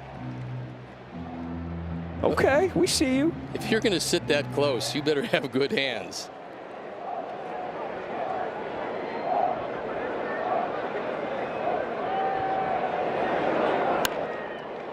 Bell gets on top of this one in the air to the outfield, as Peters with the catch. It is lively at the rate. Shirts off. Sox with a lead. Marquette Bank. Marquette Bank is Chicagoland's trusted neighborhood bank and home lender. So level up your banking with Marquette Bank at emarquettebank.com. Marquette Bank, love where you bank. A new pitcher in the ball game for the Twins. Adams will come on. Try to get some outs.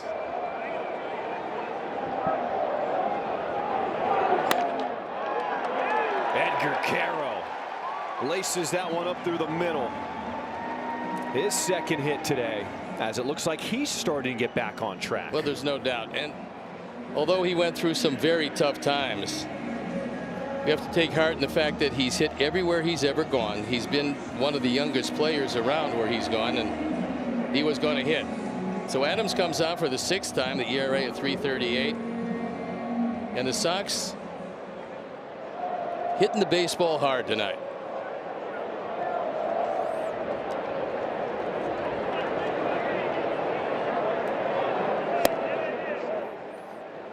All right, so some defensive changes for Minnesota. James Outman enters the game. He will go to center, and Clemens moves from center and play right, placing Martin.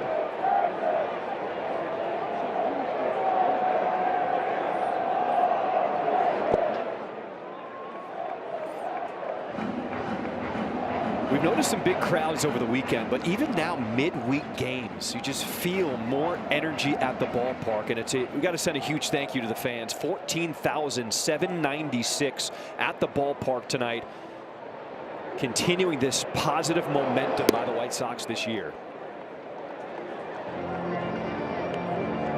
Well, the season is broken up into signposts, and Memorial Day is the first one, and the Sox looking pretty good as they move by Memorial Day. A third of the season over. Now we'll see how they do in the second third of the season, and things are starting to come together.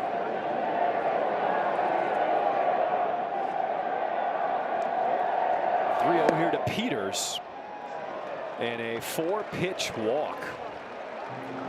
Join us on Saturday, June 13th for Sox Crawl Fiesta on 35th Street, presented by Tres Agaves. Enjoy an exclusive pregame crawl inside the stadium with a special $5 menu items. You get a photo opportunity with Ozzie Guillen, entertainment, and more. Plus, receive a Colson Montgomery bobblehead presented by Rate. Now, fans, you must be 21 years and older to attend.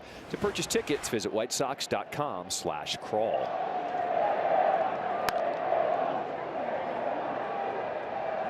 I don't know about you, but I have noticed, even just walking around town, going to the grocery store, people are wearing more Sox gear. Their hats are coming out. The pride is coming back. Oh, there's no doubt. And that's not only in Chicago. That's a lot of different places. And it's I guess, a little unusual, but Grant DePorter, who runs Harry Carey's restaurant, just got back from Japan, and he said that he saw more Sox gear there than he ever thought of it. He said he thinks that they're 3rd or 4th as far as all the merchandise that are walking around town. Antonacci is going to drop into right field. Caro will be held at 3rd. Bases loaded here in this 7th inning. Sam's 3rd hit tonight. Take another look as he goes down and gets it. Drives in front of Clemens.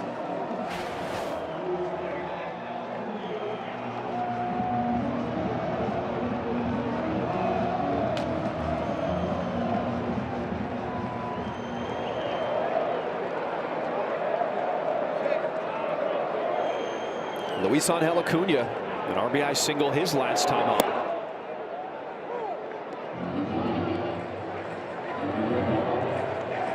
Caro started off with a single, a walk to Peters, and then a single for Antonacci, loading the bases.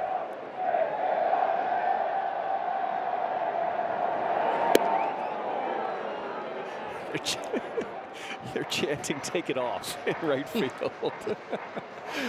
Oh, people are having fun in baseball across the country this year. Lay down and fight. 0-2.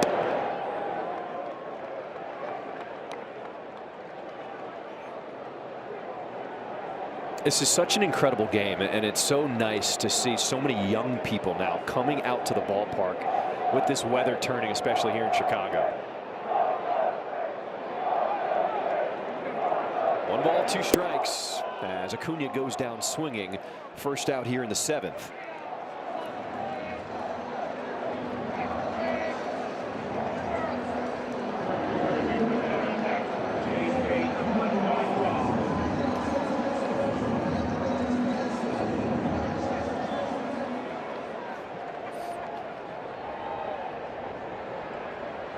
Mydroth has been on base twice tonight.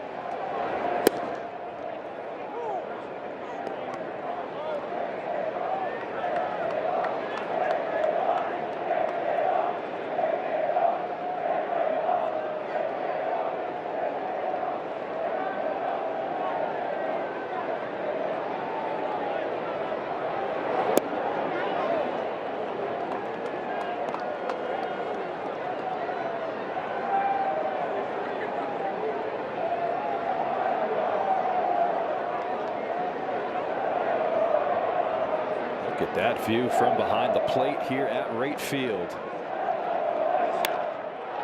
Mydroth sends this one in the air deep to left center field. Outman looking up, and he's gone! Chase Mydroth with a grand slam. He has shown the power this season, his 5th home run. And it is all White Sox here, 13-1 over the Twins. That's a very happy young man. You don't associate him with grand slams, but there it is. We'll watch it again, and that's the slider. Our Lexus home run replay. Outman goes all the way back to the wall. All he can do is look up. He has now matched his home run total of all of last year. As he focused on his body, the strength and the power, we are seeing it from Chase Mydroth. All these young guys are taking a huge step forward here in 2026. Well, Chase has had a real good year to this point, and it keeps on getting better.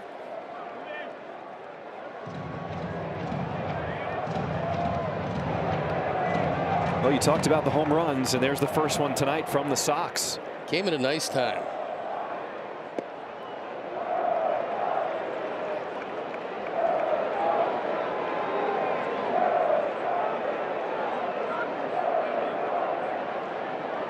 The Guardians won their ball game against the Nationals 3-2. Murakami flicks this one the other way. Back it goes!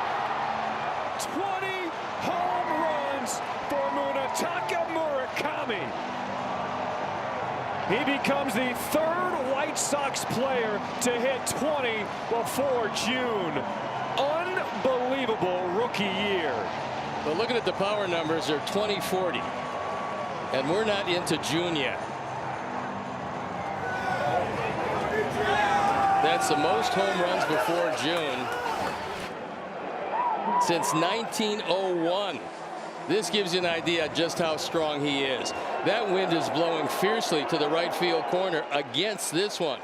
We talked about the spin he gets on the fly balls. That cut through the wind and took it out of the park.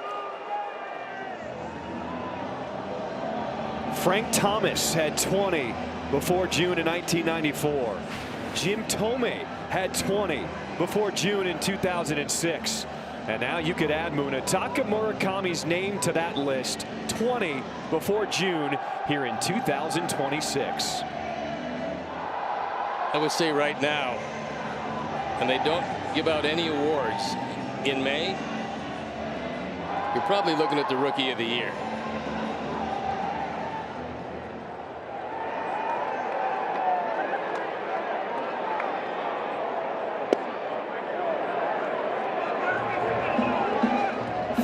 Straight games with a home run. It's now 14-1.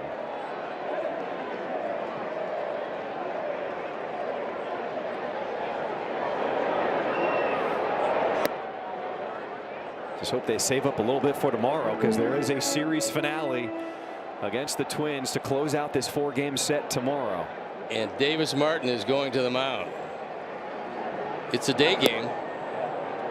And then Detroit comes to town for a 3-game series over the weekend. Hune is looking at his swing. Yes, it was pretty good.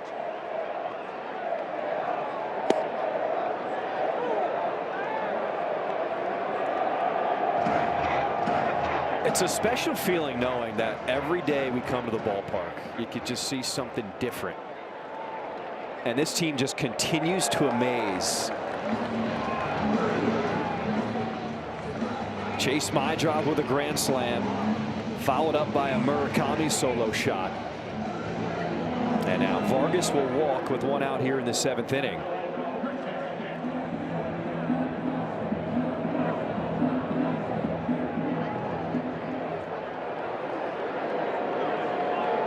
And it comes off the heels of that tough loss last night. They fought back to tie it up late.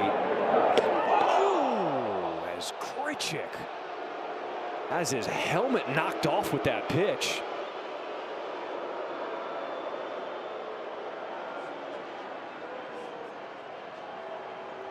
Will wants to see if it ticked the helmet. Leone says. Fortunately, he was able to get out of the way. How scary is that?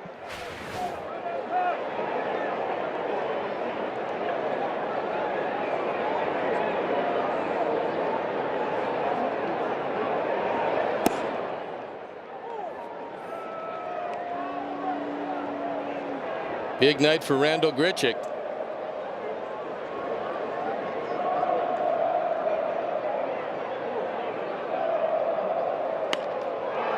Grichuk sends this one in the air down the line in right field, and it's foul. We know he has power the other way.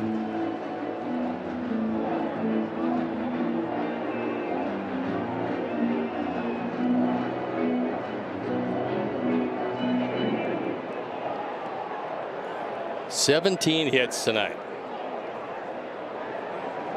versus just 1 for the Twins.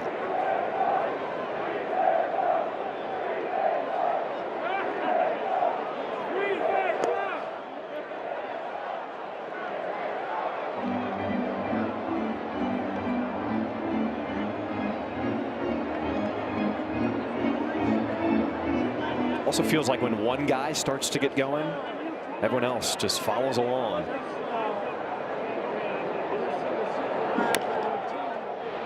Tapper to left side. There's Lee on the move, and a scoop at first by Bell for the second out here in the inning.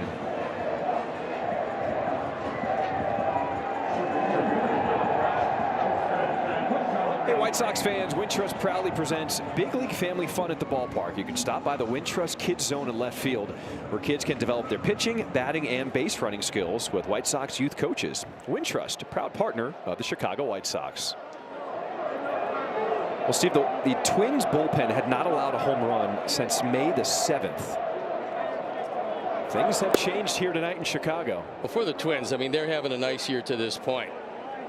And for them, the bullpen was a strong point. This is a surprising year. They didn't know if they would be contenders, but with the healthy Buxton and a lot of other guys contributing, they've been good so far. And if the Sox can hang on to this, and you would assume they would, this will put a game and a half between them for second place. The Sox will have second place all to themselves, and the Guardians, who won tonight, will be leading the division.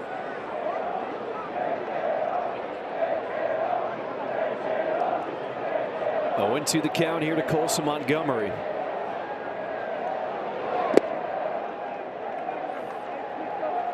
As the White Sox came into play tonight looking to avoid losing back-to-back home games for the first time since late April against the Nationals.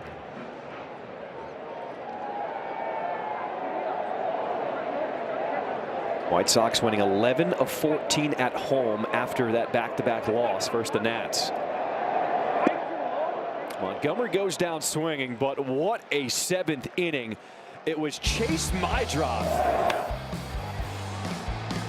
The grand slam as Murakami follows it up, his 20th of the season.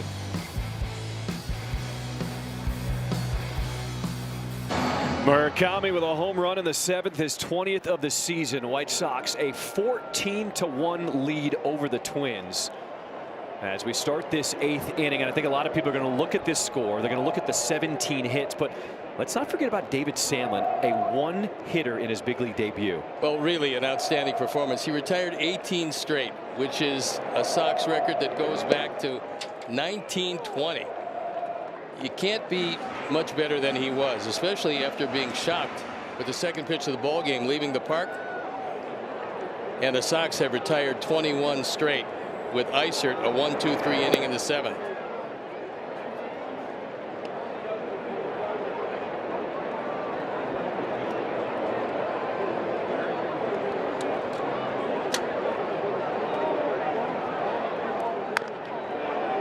Couple of defensive changes for the White Sox with a lopsided score. Meidroth moves from second to third, replacing Colson Montgomery.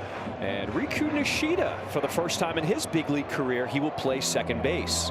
This is his natural position, but he's really played right field well in the 2 times he's had the opportunity to do it, throwing out a man at the plate in each game.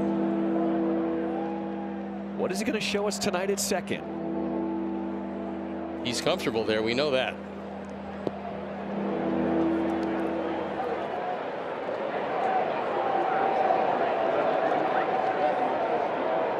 Two from Isert. It is clubbed in the air to right center field. Well hit, and it is gone. Cody Clemens hits his 5th home run of the season. And both hits tonight for the Twins have been home runs.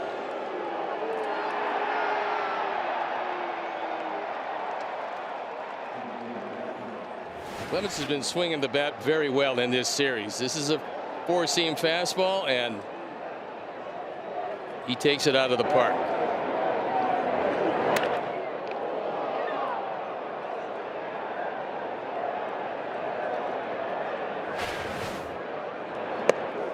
James Outman, his first at bat here tonight since taking over for Morton, for center field.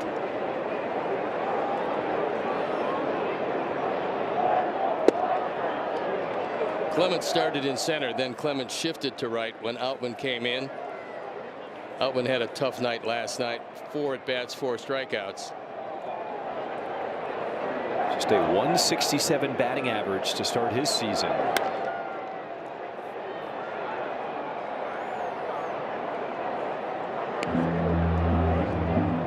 These are the kind of vibes we want here at the rate for the rest of the season.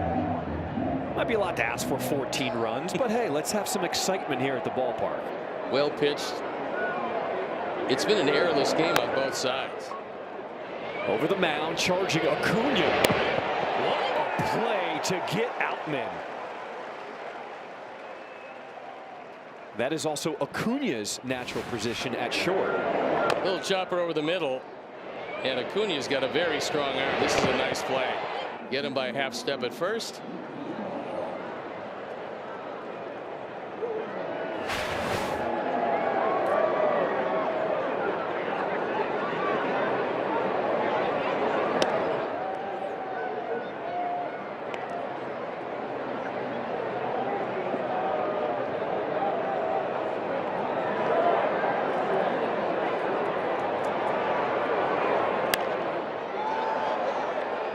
Popped up out of play off the bat of Keyshaw.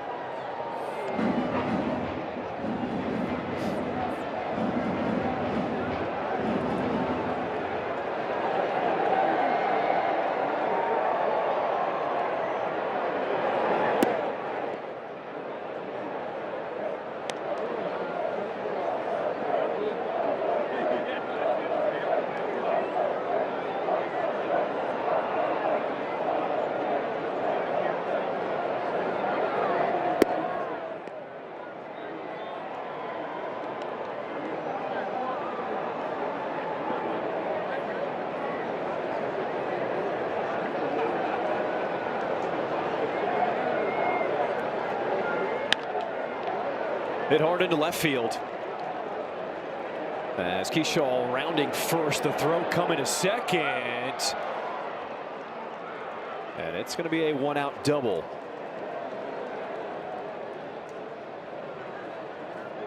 All Are you ready for your winning moment? You can find it at Wind Creek Chicago Southland, where the action never stops. Play the hottest table games, enjoy the newest slots, and celebrate big jackpots. At Wind Creek, there's a win waiting for you around every corner.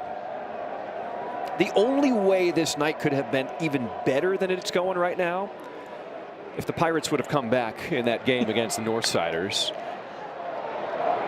Gray lifts this one in the air to center field as Peters makes the catch for out number 2. But the Cubs did get the win. They end the losing streak with a 10-4 win over the Pirates.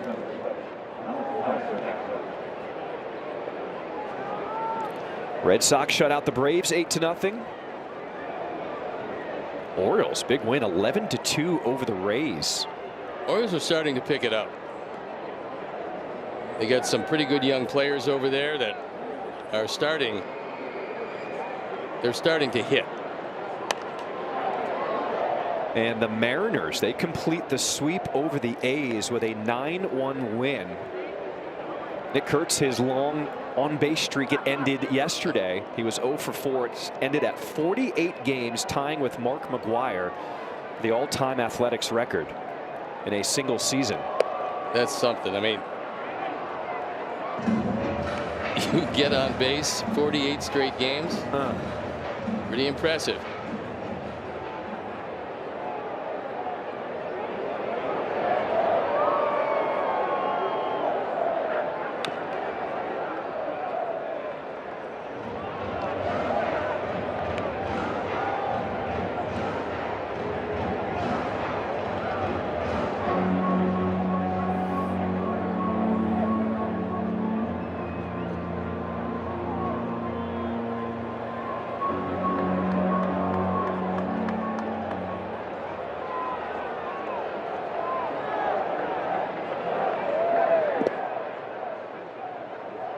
Isert looking to end this 8th inning.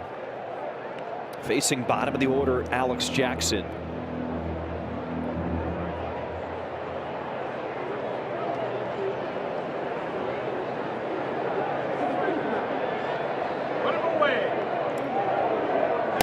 Got him upstairs. We go to the bottom of the 8th. Sox up big.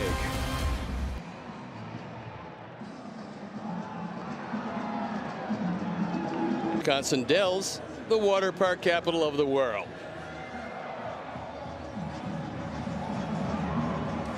And Sox fans, you and 9 friends can watch the Sox from the CHSN suite at Wright Field on June 13.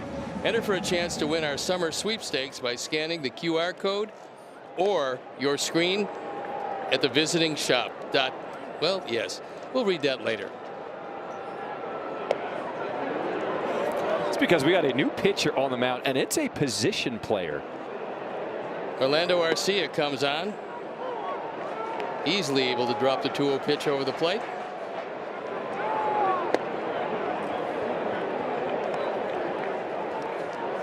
He's not even waiting for signs. He's just getting it and throwing it. He's got one pitch.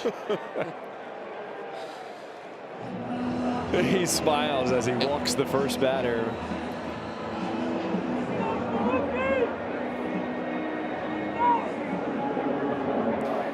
Ryan Kreidler takes over at third.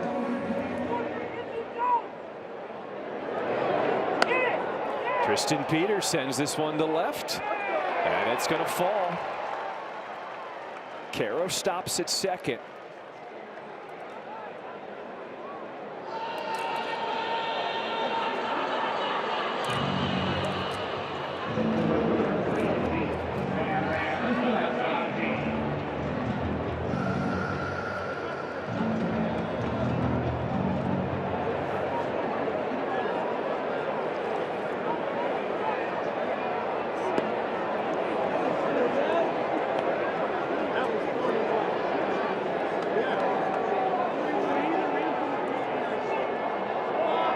Sam Antonacci really has to wait on this one to land.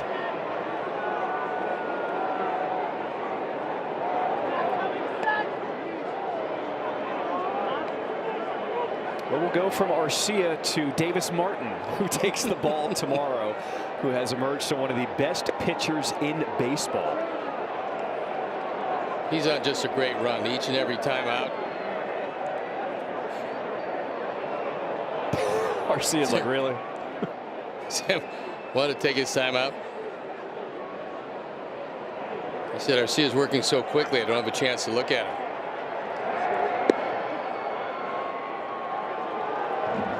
So the second walk given up here to the White Sox in this 8th inning. And that's going to load the bases.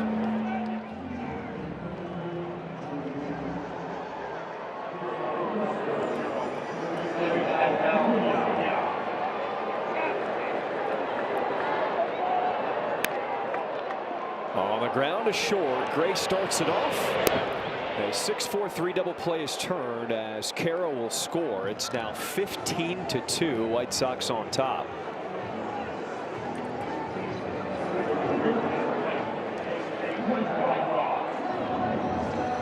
As slow as it looks, Yep. It can't be easy to make an adjustment to hit this as a big league hitter. No, it's not. You just assume face a pitcher, but in this situation, Derek Shelton doesn't want to go any deeper in that bullpen. Remember the days of slow pitch softball? I thought I was just going to crush it. There's Gray at short, makes the throw. And that'll do it for this 8th inning. Sox add another run, go to the 9th. It's the rookie David Sandlin making his big league debut Tonight, he has been an extraordinary pitcher. Breaking ball, take a seat. Look at the emotion from David Sandlin. Let it out. It's a standing O in your first start. That's pretty good. The 25-year-old David Sandlin put on a show as we start this 9th inning.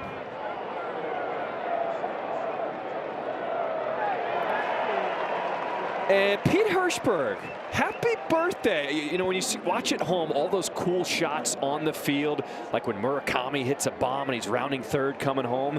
Pete is the guy on the field providing all the action. Keep up the good work. Happy birthday.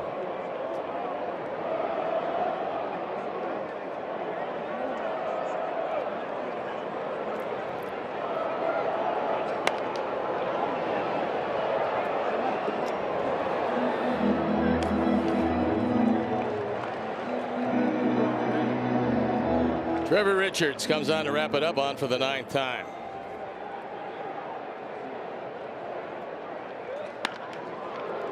Line drive, center field. Peters with the catch. And the White Sox need one more out to wrap this one up. One of the most impressive offensive outputs we have seen this season.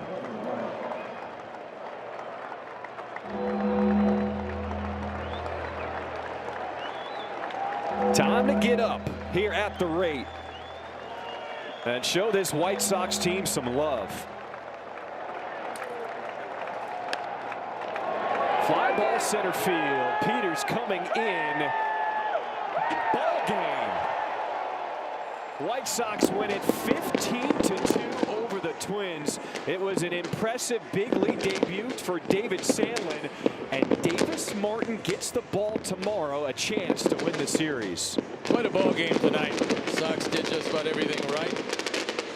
Biggest win since 2020 against Detroit. But David Sandlin was a story tonight. The guys hit it. David Sandlin was almost perfection. 18 in a row retired. He gave Will and his staff 6 innings and all went well. Quick turnaround, get your rest, and I will see you tomorrow. Can we have more of this tomorrow? This was pretty exciting. For Brooke Fletcher, Connor McKnight, my guy Steve Stone, I'm John Schriffen. Thank you for spending your Wednesday night with us here. White Sox win it 15-2. White Sox postgame live presented by Yingling comes your way.